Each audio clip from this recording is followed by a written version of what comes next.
this is an iHeart podcast. Guaranteed human.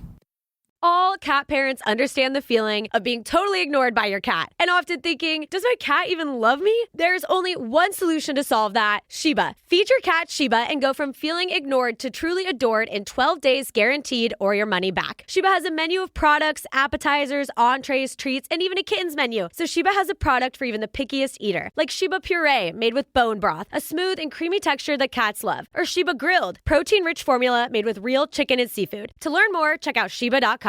With no fees or minimums on checking accounts, it's no wonder that Capital One Bank Guy is so passionate about banking with Capital One. If he were here, he wouldn't just tell you about no fees or minimums. He'd also tell you about how Capital One cafes are open 7 days a week to assist with your banking needs. Yep, even on weekends. It's pretty much all he talks about, in a good way. What's in your wallet? Terms apply. See CapitalOne.com/bankguy. Capital One N.A., member FDIC. If staying in control matters to you, Wix gets it. That's why they created Wix Harmony. It's a website builder that helps create a business-ready site fast, while still allowing full control over every detail. Just describe what you want your site to do, or click and customize anything directly. Join millions of people who already use Wix and try Wix Harmony for free at wix.com/harmony.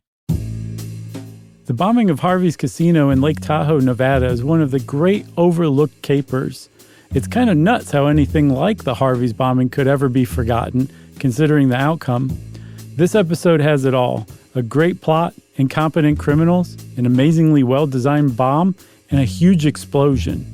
And it's made even cooler somehow because it takes place in 1980. Plus, no one dies, which makes it okay for me to call this episode kind of charming. Enjoy. Welcome to Stuff You Should Know, a production of iHeartRadio.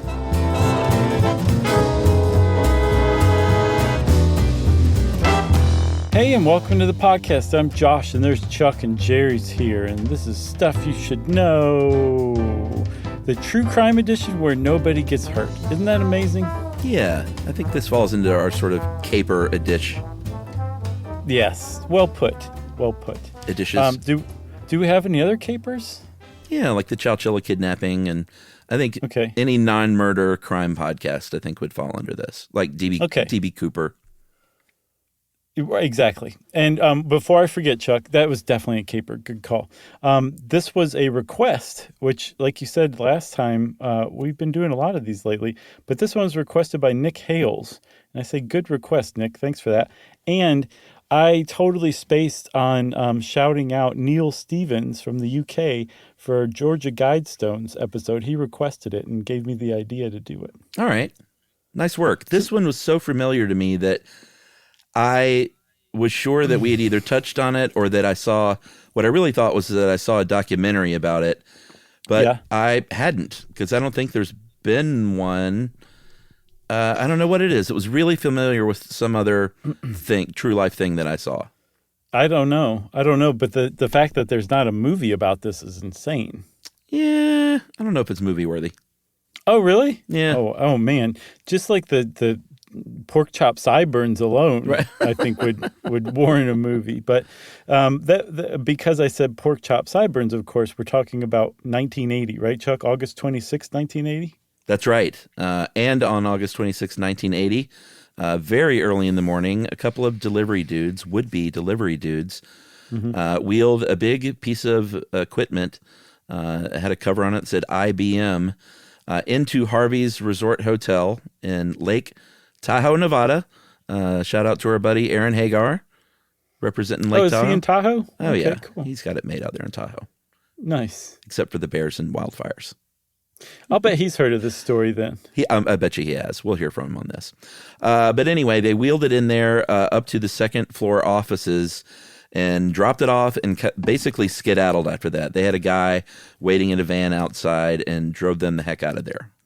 Yeah. So it's kind of weird, 5 a.m. to drop off a piece of office equipment, not waiting around for anybody to sign it. Kind of odd. And within an hour, the oddity behind it kind of became really apparent. A slot manager, I believe, or maybe the night manager in general, he noticed this piece of office equipment that was kind of randomly placed on the second floor offices, and he saw that there was a note by it, and he gathered some other employees, and they were all kind of hanging out reading the note. And one of the details I love that I saw in a Adam Higginbottom article on the Atavist was that one of the people reading the note was leaning up against the machine while they were reading the note. All right. The note said, should we read the note? Yeah, because then it makes the whole thing about somebody leaning up against it really hilarious. All right. Stern warning to the management and bomb squad, in which case I would have been out of there. That's all I need to hear. Right, exactly. Do not move or tilt this bomb because the mechanism controlling the detonators in it will set it off at a movement of less than 0.01 of the open-end Richter scale. So let's confuse people right out of the gate is what this note is, what this guy's thinking. Sure. Don't try to flood or gas the bomb. There's a float switch and an atmosphere pressure switch set at two numbers, 26.00 to 33. Both are attached to detonators. Do not try to take it apart. The flathead screws are attached to triggers, and as much of a quarter to 3/4 of a turn will cause the explosion. In other words, this bomb is so sensitive that the slightest movement, either inside or outside, will cause it to explode. Full stop. Yeah, and you can guess the person leaning against the machine stood up and moved away from it, right? That's right. And basically they said, I love that part. No one can detonate, or no one can deactivate this bomb. Not even the creator can defuse this thing. So it is going to go off at some point. Your best hope of not getting hurt is to pay a $3,000 ransom, and you're going to receive instructions on how to move it out of here so it can explode somewhere else. Yeah, and it would have been a bargain for $3,000. It was actually a $3 million ransom. Did I say 3,000? You did. I think you were being optimistic. Yeah, $3 million. But it was a big fat ransom, and the bomb itself. I mean, if you just look at the ransom note when it's talking about the bomb, that's a pretty amazing bomb, and it actually became pretty legendary with the FBI. So much so that I saw that they still, I don't know if they still do today, but for many years they used it as a teaching model for bomb technicians.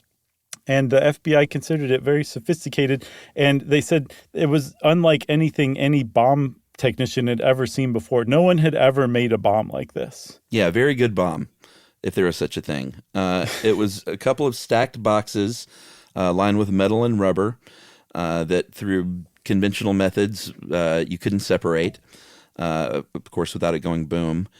And so the FBI did what they do in this case. They come in, they start taking pictures, they x-ray it, they sweep it for fingerprints. Obviously, they don't move it. They find out that it has about 1,000 pounds of dynamite inside. Yeah. And they can't find a way to, like, basically they're saying, this note seems to be right on the money. Like, we can't find a way, at least right off the bat, about how to defuse this thing safely. Yeah, and very famously, the bomb technicians in the room started running around in aimless circles saying, oh, my God, oh, my God, oh, my God. And they did that for a good 3 hours, I think, before somebody stepped in and stopped them. But that ransom note also showed a lot of planning, not just the bomb. Like, this bomb was amazing, just full stop amazing. One to really be proud of if you were a bomb maker. But the actual heist itself had like a real shot at extorting this $3 million successfully. And it started with they knew what they were doing out of the gate. They said, we want $3 million in used bills, $100 bills, already used, not marked, not bugged, don't even try to chemically treat them. And we want you to fly a helicopter to Lake Tahoe Airport, have the pilot land by the payphone, and wait by the payphone for instructions. Are instructions going to come from the payphone? Who knows? They could also come by taxi. They could also come by carrier pigeon. I'm making that last one up, but they were just trying out of the gate to confuse them so that they couldn't plan for everything. And I think it was a really well-planned heist. Yeah, I mean, they basically said no one involved from this point that you meet up with, like anyone that might deliver a note, someone that might drive a vehicle that's involved, like no one's going to know anything, so don't bother. And I think I believe that that's probably true. They said that I, the creator of the bomb, I'm not going to be a part of this money drop. I'm not going to be around. Nobody that's a part of any of this exchange of money is going to know anything about how to defuse this bomb. Like, this thing is going to go off, and there's nothing you can do to stop it. Again, the only thing that you can do is follow what will ultimately be 6 sets of instructions to safely get this bomb out of there after I get my loot. Yeah, after he gets the loot, or they. So the first set of instructions was going to be given to the helicopter pilot. The rest of the instructions would arrive through the local post office, which is putting a lot of faith in the USPS. But then there was another demand too that was probably the most ridiculous demand of all. They said that all news media, local or national, was to be kept ignorant of the heist until the bomb was successfully removed, right? Yeah, that was impossible. Totally impossible, because the first thing the cops did when they realized, like, this is for real, which they figured out pretty quickly. I think the thing was discovered before 6 a.m., and by 7 or 8 at the very latest, they were rousting hotel guests at Harvey's, many of them from sleep, telling them, like, nope, you don't have time to grab your belongings, you got to go. And not only did they evacuate Harvey's, 1,000 pounds of dynamite can do some real damage. They actually evacuated Harrah's across the street from Harvey's, too. Yeah, so they said, you're all going to go to this nearby high school. And, of course, the media, it's a big thing when that happens, when people are being, like, massively bussed out in their bathrobes and stuff. So, basically, within a few hours, like, all the media knows this. They cordon off the area. There's people hanging out. There's gawkers. There's reporters. There's, before you know it, of course, because there's casinos around there, they're taking bets, of course, like over-under on whether this thing's going to detonate. Right. And not only did they not keep the media out of it, but it became like, call it a sensation, indicates that it drug on. It was like a day and change, but it was a crazy day and change for the media. For sure. And it was over the week before Labor Day weekend. So Tahoe was crawling with people. And this was 1980, right? Just 36 years before, the first casino was opened on the south shore of Lake Tahoe, and it was opened by the same guy whose hotel now had a bomb in it, Harvey Gross. His first thing was Harvey's Wagon Wheel Saloon and Gambling Hall, which I saw described as a cabin that had 6 slot machines in it. And at the time in Tahoe, Chuck, there was no phone, no water, no sewer, no power lines. The roads would close at like the first sign of snow. And it was like a real podunk area. But gambling made it, actually. Put it on the map. For a second there, I thought you were going to say, not a single luxury. Oh, man. I really should have. I wish I had. I'm not on my game today. Like Robinson Crusoe. They were what? Primitive as can be, right? That's what they said, but it was the 60s. You wouldn't say that anymore. So things go great for Harvey and his little wagon wheel cabin. It's on the state line of California, so that's a pretty smart thing, because you get those out-of-staters, those Richies from California, throwing down some money. Yeah, and it was so on the state line. It was in a town called State Line. That's very Nevada. It's very on the nose. And is it Nevada? I'm so nervous about us saying it the right way, because those people will email you like gangbusters. Oh, it's Nevada, but I always say Nevada. Okay, but they say it Nevada. Yeah, everyone outside the state of Nevada says Nevada, and that drives them nuts. Drives them crazy. It's really something. So Harvey, let's wait on a break. So Harvey was doing great with this little tiny casino in the 40s. Through the 50s, makes a lot of dough. And by 63, had expanded and upgraded to Harvey's Lake Tahoe, which at the time was the tallest building at 11 stories, which is, that's a pretty tall building for that area of the country. Yeah, less than 20 years, he went from a cabin to an 11-story casino resort. Yeah. And I believe it was at that same 11-story casino resort that this bomb was placed in 1980, 17 years later. And Harvey himself was he was a casino owner in Nevada. Like, he had, I don't want to say a checkered past, but he had a past. Like, he'd been hauled in front of the IRS for tax evasion. There was he had been given an honorary name by the Nevada Intertribal. Did I say it right? Nevada? Nope. by the Nevada Yeah. Intertribal Council. He was called Chief Hunai. And there was an article that was written back in, I think, 1980 that said that it meant the man who runs the game and takes a percentage of the bets. I don't know if that's a joke or not. I can't tell. I don't either, because that's definitely like that era kind of joke, you know? Yeah. You can see that on like a tiki napkin.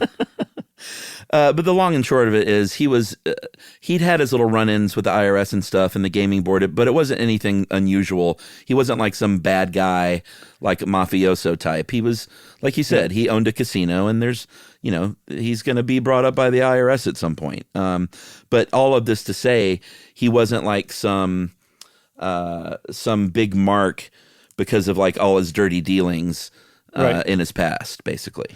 I saw him actually referred to as a good guy by some people. Yeah, it sounds like it. Like he was well known to have put off expansion. Like he didn't want to expand to other towns. He basically said, I'm making enough money. He had a quote that he would refer to as, I have a nice little business. How many steaks can I eat? Which is to say, like, he had everything he needed, and this was fine. He was happy with his business where it was. That's right. But it was the 70s and into the early 80s, which was just sort of the golden age of all this kind of stuff, of kidnappings and ransoms and hijackings. And it just seems like all this kind of hijinks, there's still stuff like that happens occasionally, but not like it did back then. I think it's because, Chuck, the police state hadn't evolved enough that they would catch you no matter what. Yeah, cameras everywhere now. Right. And leaded gas had been around long enough to really have the effects on a whole new generation of brains. So you put those two things together, you have everything converging on the 70s for people trying all sorts of heists and kidnappings and stuff like that. Yeah, and that happened back then around there even. I think as far back as the early 70s, there were kidnapping conspiracies against Gross, ransom things that had been uncovered. In the late 70s, there were smoke bombs with ransom notes found at other casinos around Tahoe. So I don't know about that. It was, what, the smoke bombs? Yeah, what is that? You might as well say, like, there's a box of sparklers in your lobby. Give me 500,000 simoleons or else. Give me 35 cents. I know, to pay me back for the smoke bombs. So it was a time where if you owned a casino that brought in, I think he made about $4 million profit, but brought in like $70 million a year like his did, then that simply just meant you were a mark by virtue of that fact alone. Right.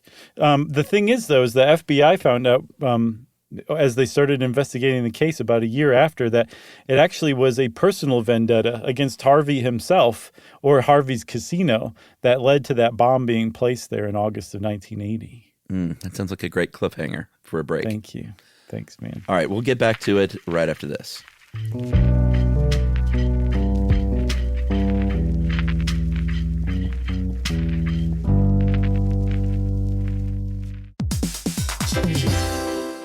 Hey, everybody. Here's a fact for you. In the United States, there is a break-in every 26 seconds, and that means that somewhere right now, an intruder is getting closer. And the problem with most security systems is that they only alert you after the break-in has started, and that's too late. Well, that's what makes SimpliSafe different. They use alerts. SimpliSafe's U.S.-based live agents, they identify threats on your property and help deter them before they actually break in. So the intruder never gets into your house. The crime is stopped before it even starts. That's right. And another great thing about SimpliSafe is they have no long-term contracts. They give you peace of mind and great value with their monitoring deterrence plans because they just start at about $1 a day. Yeah, SimpliSafe sent us a setup years back, and I still use mine every day. Yeah, and apparently setup, you can do it by yourself in under 30 minutes, so it's a really good value and it doesn't take long. So if you want to experience the SimpliSafe peace of mind, you can take advantage of the SimpliSafe discount offered to Stuff You Should Know listeners. Right now, you can get 50% off your new system by visiting simplisafe.com/stuff. That's half off at simplisafe.com/stuff. There's no safe like SimpliSafe.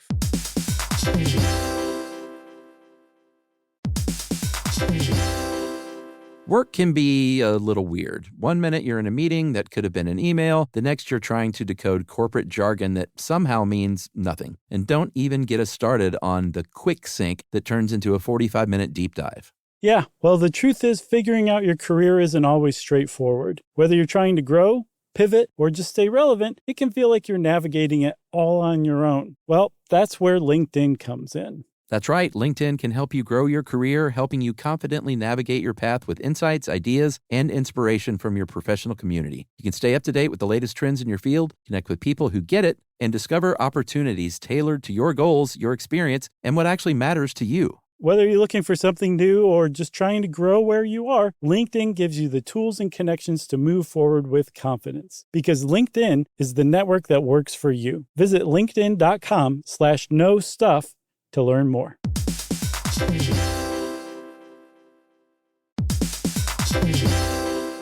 Hey everybody, we're here to talk to you about Wayfair, who believes that spaces should be functional, they should be comfortable, they should be well designed, and they can be well designed by you with their help. Your updated space should feel more comfortable, inviting, and practical for everyday use. And we're talking about outdoor seating. We're talking about grills. We're talking about major appliances. If you need storage solutions, Wayfair can help you out. Patio lighting, rugs, decor. It is your one-stop shop for home. Yeah, I mean, it's getting nice out, so it's time to think about living outdoors for the next few months. And Wayfair knows that outdoor furniture, it's heavy, it's intimidating to assemble. So Wayfair has stepped in and said, we're going to handle the hard part so you don't have to. That's right. You can shop Wayfair Verified, your shortcut to the good stuff. And that means their team of product specialists are going to vet everything by hand using a 10-point inspection, testing things like, quality materials, functionality, and features, and even how long it takes to build that piece of furniture. And the overall experience save time, reduce hassle, and improved convenience. Patio season is here, and these deals won't last. So head to wayfair.com right now to get your outdoor space ready for way less. That's WAYFAIR.com. Wayfair, every style, every home.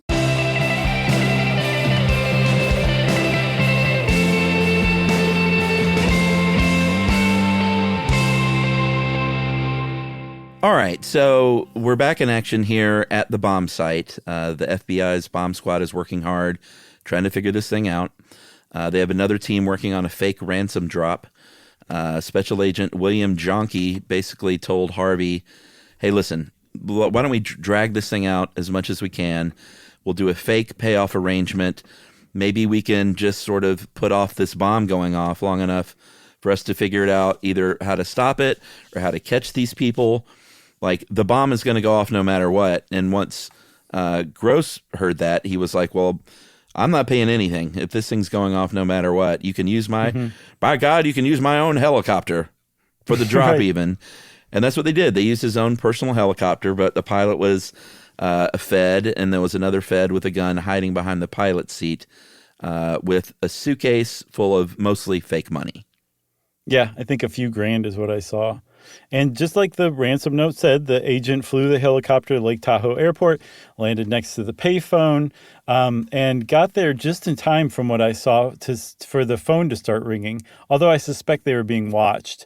And the phone rang, and rather than giving them instructions over the phone, I think it's hilarious that they said, look underneath the phone. There's instructions taped beneath the phone, and then I guess hung up. We didn't want to tape it to the front of the phone booth. Right. So he checks out the instructions and it says, okay, this is what you're going to do. You're going to fly west along the highway for 15 minutes from the airport. And you're going to turn. There's some compass setting they told him to turn toward. I never found which one. And then after a certain amount of time, he should start looking for a beacon, which is going to be a strobe light in a field. He should land there, and that's where the money drop would happen. And so the pilot took off, and he did exactly as the thing instructed, as the ransom note instructed. And there was nothing. He flew around for 45 minutes just waiting, hoping. I guess probably came close to running out of gas. And then he flew back to the Lake Tahoe airport and went back to the payphone in case they called to say, like, what the heck's going on? And they never did call, actually. So the money drop never happened. I wonder, the Fed takes off, and he's got the other Fed behind him hiding with a gun. And he's like, hey, how do you think this guy knows how far we're going to be in 15 minutes? And the other Fed went, beats me. Right. And that's exactly what happened. And it's at this point in the story where we will introduce you to the guy behind the whole thing. And we'll learn more about him later. But his name was John Waldo Burgess Sr. And that was one of the key mistakes he made. He kind of botched this money drop because he should have said miles, like fly so many miles or fly to this destination. He just said fly for 15 minutes. And I don't know if he put at an average rate of speed for your helicopter. Right. But the long and short of it is they didn't know after he had flown 15 minutes exactly where he was going to end up. And they were like, well, that stinks. And this is after they had forgotten the battery to the strobe light. Right. They left it in Fresno. They eventually got one. Yeah, they left it at their place. They eventually got one. They tried to break into an auto parts store to get one and got chased off, and then got one at a Shell station. So they had the strobe, but by the time all this happens, they don't even know where the helicopter is. No, and that Shell station also has its own hilarious story because the gas station attendant they were trying to buy the battery from basically was like, why? No, you need this kind of battery for the Volvo that you have parked outside that you're driving. They're like, it doesn't matter what kind of battery it's for. He's like, well, yeah, it does because Volvo won't take any battery. And they finally, I guess, convinced him to just sell them a battery. And he's like, fine, I guess you're going to find out yourself that it's not going to work. And they finally drove off. That's how they got the battery. But they made it to that drop point, which was 25 miles away from the airport. And they sat there and waited and waited and waited and waited and waited. No helicopter came. And the reason why is because they were separated by so many miles, they couldn't even hear the helicopter where it was. It was so far away from where they were at the drop site. All right, so this is botched. Back at the bomb site at the casino, a full-on party is going on because it's a casino and people are just out of their minds at those places. Mm-hmm. So the barricades are set up. People are selling T-shirts. I got bombed at Lake Tahoe. I had a dynamite time at Lake Tahoe. Like, that's how quickly this thing was moving. Mm-hmm. And the bomb squad team said, all right, here's what I think we should do. Like, they called us and they said if we flip switch number 5, then it'll buy some more time because this thing isn't playing out quite right. But I don't know if I trust that. No one volunteered to flick that switch. Like, right. They felt basically we should go on our own, like with our own gut feeling on how to do this, which is to basically blow this box apart, but do it so quickly that it severs the relay switch, like before the signal can reach the dynamite.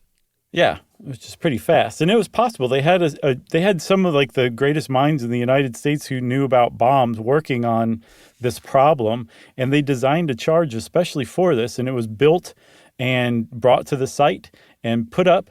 And they said this still has at best a 25 to 30% chance. But we talked to the engineer, one of the engineers at Harvey's, and he said it probably won't bring the whole building down. So let's give it a shot. And so almost 35 hours after the bomb had been discovered, around 3 p.m. the next day, a guy named Danny Daniel was the person who volunteered to go take the charge, put it on the bomb exactly at the angle he was told to put it at, and then walked out and started the countdown for the remote triggering. And remember, there are hundreds, if not thousands of people thronged together to watch this to see if it worked. And when they finally did, apparently they broadcast the countdown on like local radio, Chuck. And when they finally set it off, that charge did not work the way it was intended. No, it set off the bomb. The entire thing went off, and it was, like we said, it was 1,000 pounds of dynamite. It created a 40 to 50 foot hole in the ground in the middle of this casino, shooting shrapnel everywhere, obviously, shooting cash and chips everywhere, which is obviously problematic. Yeah. They said there were TV sets swinging on cords, toilets hanging by the pipes. It was a huge, massive explosion in the middle of a casino. And because it's a casino and because it's Tahoe, it was not very long afterward that the surrounding casinos got right back to business. And it didn't take too long, a couple of days, before Harvey's got back to business with what was left of the casino. They put glass around it and was kind of like, hey, come see the bomb hole and and gamble some. And watch the FBI work on this crime scene that just took place. So one of the other great details of this story for me is that the bandits didn't know that the bomb had been detonated. And so a few minutes after the bomb went off, they called the local sheriff's office and said, we'll be calling back in 1 hour to arrange another payment drop. He said, whatever. Yeah, can't you imagine like the person who took the call being like, oh, yeah, great, okay, we'll talk to you in an hour. Yeah. So that didn't matter. Harvey Gross was very sad. He just cried when he saw the damage. $18 million worth of damage. And, we'll tell you what ultimately happened later. But they got back to business, like I said. And I guess we should talk a little bit more about who this mastermind was. I agree, Chuck. And I say before we start talking about the mastermind behind the plot, we take a break. All right, let's do it.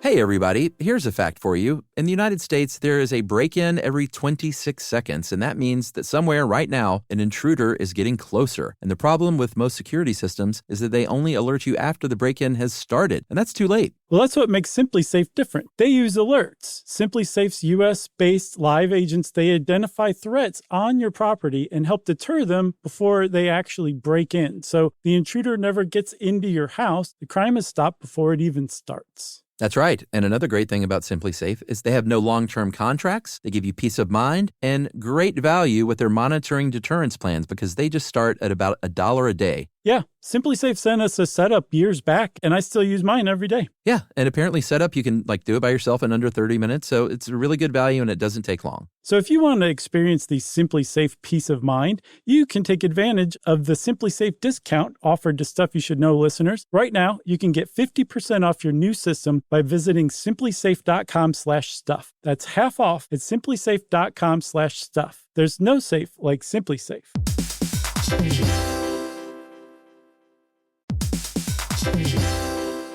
Work can be a little weird. One minute you're in a meeting that could have been an email. The next you're trying to decode corporate jargon that somehow means nothing. And don't even get us started on the quick sync that turns into a 45-minute deep dive. Yeah, well, the truth is figuring out your career isn't always straightforward. Whether you're trying to grow, pivot, or just stay relevant, it can feel like you're navigating it all on your own. Well, that's where LinkedIn comes in. That's right. LinkedIn can help you grow your career, helping you confidently navigate your path with insights, ideas, and inspiration from your professional community. You can stay up to date with the latest trends in your field, connect with people who get it, and discover opportunities tailored to your goals, your experience, and what actually matters to you. Whether you're looking for something new or just trying to grow where you are, LinkedIn gives you the tools and connections to move forward with confidence. Because LinkedIn is the network that works for you. Visit linkedin.com/knowstuff to learn more. Introducing the all-new Mazda CX-5, featuring more connection. Hey Google, where's the nearest Pilates class? Safety that has your back. More discovery on the scenic routes. More passion in the details. And more control in changing weather. The all-new Mazda CX-5. More to move every side of you. See it in 5 films at MazdaUSA.com/5sides. Google is a trademark of Google LLC. Sequences shortened and simulated.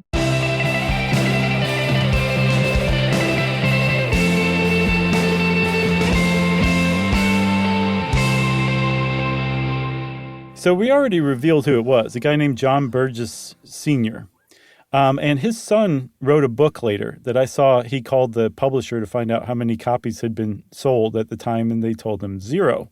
But in this book, he depicts his dad as not a very nice guy.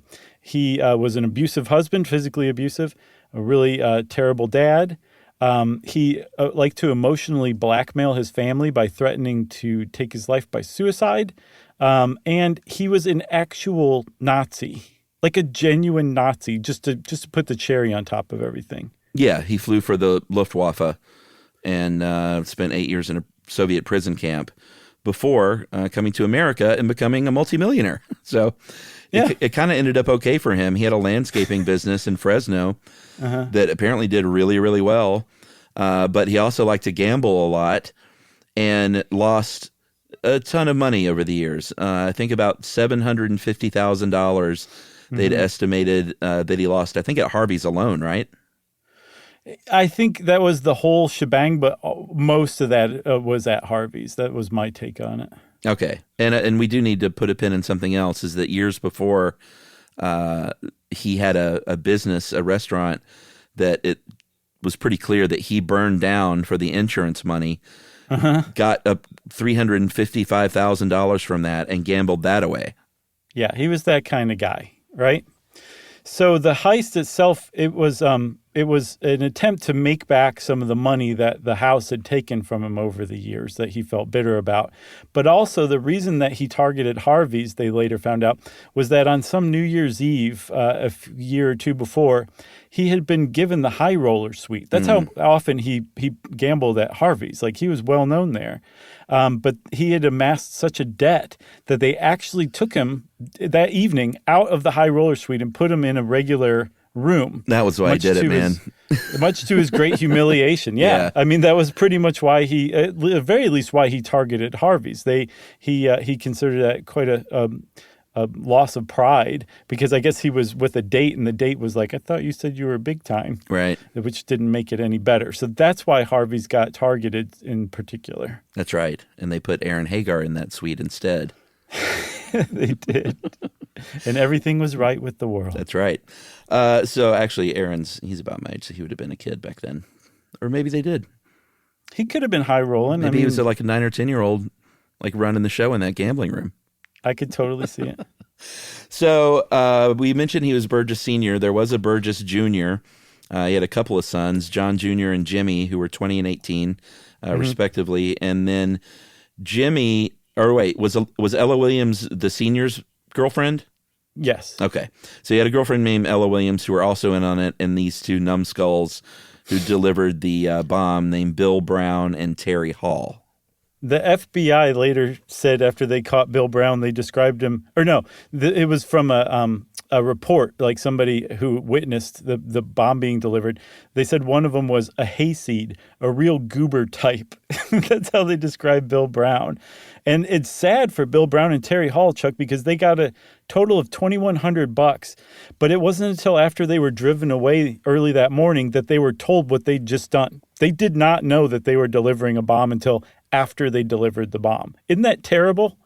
Yeah, I mean, they were probably just told, here's some money, go deliver this thing. That was a lot of money.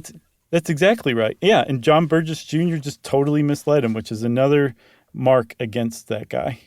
All right, so spinning back a little bit, when they hatched this plan, the first thing they did was go out and get all this dynamite, which they stole from a power plant in California, and stashed it in their walk-in freezer in their garage, and started building this bomb. And that's kind of one of the mysteries of this case, is it was such a sophisticated device, and no one still really knows how this guy managed to build this thing, if he had help, if he was just this bomb genius that no one knew about, or was just super smart and did his research. But no one really knows how he managed to build such a sophisticated bomb. It's still not clear. I don't think anybody will ever know. He just did it. And what's crazy is John Burgess might have gotten away with the whole thing. The FBI they were not on him initially. They interviewed something like 500 suspects in the whole case. And there were two things that seemed to have brought Burgess down. One was a hotel owner who was the night manager of the hotel that Burgess, Brown, and Hall stayed at before they planted the bomb. Her name was Nancy Domenico. And she found those three suspicious enough that she wrote down their license plate on their van, make, model, color, and the license plate number, and just kept it on file just in case. And it turned out that would become really important later on. And then the other factor was John Burgess Jr. had a really loud mouth, it turns out.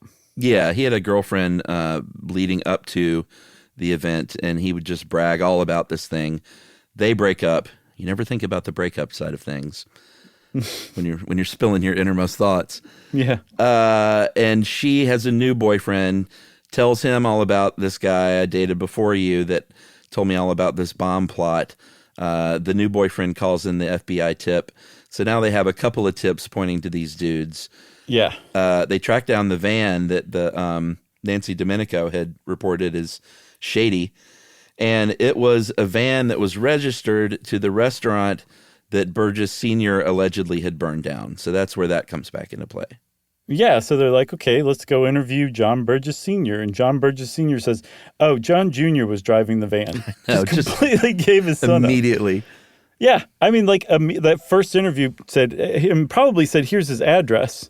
Hopefully at least called his son to give him a heads up. I don't know. But they went over and they interviewed John Jr., and he said, yes, I was around Tahoe at the time. Yes, I was with my van, but I was looking for places to plant marijuana. And you know that's true because I've just admitted to a crime to the FBI, right? Right? And apparently the FBI didn't really buy it. They said, like, that story is awful. But he stuck to it, and they didn't have anything else they could get him on right then. But he was definitely on their radar from that point forward. I thought it was a pretty good story to be put on the spot, personally. Well, it didn't work, but like to admit to another crime, I was like, right, all right, not bad. I'll give you that part. The part I think the FBI was like, you're kidding, right? He said the battery died, so I abandoned the van. Somebody must have taken it and used it in the crime and then brought it back while I was away from the van. Right. Well, which is a long way of saying wasn't me. Right. Exactly. So they do what they do in the movies. They don't have enough hard evidence, so they spend a year getting that evidence, building a case. In a montage with a great, like, upbeat song where they're putting this stuff together, right? Sure. I don't know why John Jr. And John Sr. are still in the country. I would have been out of there so fast. Where would you go? I'd leave the country. I know. Where would you go? Oh, that's a really good question. Everyone just always talks about, like, who would you have over for dinner, living or dead? Right. Like, mine would be, where would you go if you were guilty of a bombing plot? I mean, it's got to be a non-extradition treaty country, right? So you're looking at, like, Venezuela. I'd have to do my research Cuba. then. But yeah, I would go someplace with a beach and like a very quiet life. Okay. Yeah. And then they just, they eventually show up at the beach in the movie as well. So, pull yeah. that Mai Tai out of your hands and you're toast. Exactly. Canada has beaches. Sure. Lovely beaches. There you go. Not quite the beaches I was looking for, though. You're welcome, Chuck. So the FBI is getting this evidence. They have rewards. I think like $500,000 is about as high as the reward went. And finally, about a year later, they arrest John Jr. and Jimmy, and they dangle a little carrot in front of their faces. I'm so glad you said carrot. How would you like to? How'd you like to turn on Dad and maybe get a little leniency? And they went, that jerk. I'm happy to. And that's exactly what they did. Right. And they turned on their dad. They arrested their dad. They arrested Ella Williams, Bill Brown, Terry Hall. And from what we understand, every single person who had anything to do with that was rounded up in one fell swoop, basically. And the convictions started coming out. Ella Williams got 7 years for her involvement. And she hasn't factored in hugely into this podcast, but she was definitely an accomplice. She typed the ransom notes up. She did a lot. I think she dropped some people off at one of the landing sites. Like, she was very much involved. So she got 7 years, but a judge later overturned her conviction. And I couldn't see why, but as far as I know, she did not do any time in prison, maybe beyond her trial. Yeah, I think the sons did get that leniency. As for John Sr., he represented himself in court, cross-examined his own sons, eventually got 20 years in federal prison, and then I believe life without parole in state prison. Yeah, his the big key to his defense was his sons had given him a Father's Day card that said, "You're the best dad around 10 years before." It didn't work on the jury. Sorry. How could I have done this? He served 16 years, died in prison of cancer. But then there's one final little potential twist here, right? Yeah. So John Burgess had talked to a reporter while he was alive, and he said, you know what? This wasn't my idea. I was a patsy. I was a rube. I got dragged into this by a loan shark I owed 60 large to. That's what you say when you're a gambler. And he recruited me to plant this bomb, and that really the loan shark was working on behalf of Harvey's top executives and the mafia who were conspiring to blow the place up so that they could collect the insurance money. Looky there. You believe it? Not at all. No. Yeah, same. No, and the the thing that just like completely proves it is, yeah, they used insurance money to rebuild. It's like, no, that doesn't prove anything. Of course you're going to use insurance money to rebuild. It doesn't mean there was a conspiracy there. Right. You know? Is that place still there? Any idea? Yeah, it's still there. Right. I think it's been updated even more since then. But yeah, as far as I know, Harvey's is still there. Awesome. I don't know why. Over the past 2 weeks, I never thought to look that up. Me either. I'm almost positive. We'll have to leave it to Aaron Hagar to tell us whether it's there or not. Sweet. It is. I'm looking at a picture of it. It's definitely been updated. Well, while you're online, why don't you look at eBay and see if there's any, like, I got bombed at Harvey's t-shirts still around. Oh, wow. Well, if there are, I'm not going to tell you. I'm just going to get you one for Christmas. Fair enough. I like that a lot. That's a good plan. Well, since Chuck said what he's going to get me for Christmas, and I realized, man, I've got to figure out what to get Chuck for Christmas, it's time for listener mail. Hey, you just got me a great record. Which one? Oh, the Bill Evans one, yeah. Yeah. You like it? Have you listened to it yet? I love it. I mean, it's good, Bill Evans, but it's just, it's good. Very evocative of changing the seasons, which I think was the whole point. For sure. I'm glad you liked it. All right. Hey, guys, after listening to the Introvert Extrovert episode, I thought I'd reach out because Chuck at one point talked about finding ways to discipline his child by removing fun activities. I don't remember saying that, but I guess. Oh, you were so mad you were like frothing at the mouth. I've never heard you more angry. We don't even really do that, so I'm not sure if I may have been kidding or not. Anyway, I'm a third grade teacher because this is like a tip here, so we got to read the tips. I'm a third grade teacher on a reservation, and with 16 kids in my class, I have never had to use discipline. My classroom functions like a well-oiled machine due to a type of behavior management known in the educational world as PBIS, Positive Behaviors and Supports. It's a way to manage challenging child behavior solely through the use of using praise and rewards. Wow. It can easily be applied in the context of raising your own child. Especially if you want to raise a psychopath. This is a huge topic and one that is near and dear to my heart. I thought it might be incredibly useful for all the parents out there who, like Chuck, struggle to find a way to manage their child's behavior through conventional discipline. Man, this guy's scoring all over you, Chuck. A little bit. This is Anthony. You guys rock. Thanks for all the wonderful knowledge and hilarious dialogue. Want to be super clear, Anthony. We don't struggle to find a way to manage her behavior. She's a good kid. And not to say that kids who have trouble behaving are bad kids at all. Right. Everyone has their challenges as kids and parents. But it's not too bad. And I don't know that this PBIS would work necessarily in my household. But hey, I mean, we already do that kind of thing, but I'll ramp it up and see if that helps. There you go. Run an experiment, Chuck, in true SYSK fashion. Sure. I'm curious, though, because Anthony didn't say if Anthony had kids. Because I will say that the way kids behave for teachers is not at all related to how they behave for parents a lot of times. I can imagine, for sure. So, I'm curious. Yeah, if you guys listening out there, try this. Let us know if it works or what. Yeah. And also, Anthony, thank you very much for writing in, Anthony. That was great. So if you want to be like Anthony, you can write in too to stuffpodcast@iheartradio.com. Stuff You Should Know is a production of iHeartRadio. For more podcasts from iHeartRadio, visit the iHeartRadio app, Apple Podcasts, or wherever you listen to your favorite shows.